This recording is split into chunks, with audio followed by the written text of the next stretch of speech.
السلام علیکم ناظرین، محکمہ موسمیات نے موسم کے حوالے سے نیو اپڈیٹ شیئر کر دی ہے۔ آئیے ناظرین آپ کے ساتھ محکمہ موسمیات کی رپورٹ شیئر کرتے ہیں، لیکن اس سے پہلے اگر آپ نے ہمارے چینل کو سبسکرائب کر کے ویڈیو کو لائک نہیں کیا ہے تو جلدی سے کر دیں۔ ناظرین، محکمہ موسمیات کی رپورٹ کے مطابق کشمیر، اسلام آباد، بالائی وسطی پنجاب، خیبر پختونخوا اور بلوچستان میں تیز ہواؤں اور گرج چمک کے ساتھ بارش کا امکان ہے۔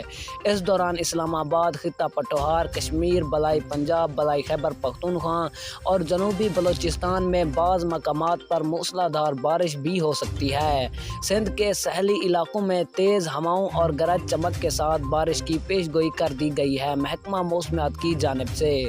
تو ناظرین، اسی کے ساتھ دیجیے ہمیں اجازت، ملتے ہیں نیکسٹ اچھی سی ویڈیو میں، تب تک کے لیے اللہ نگہبان۔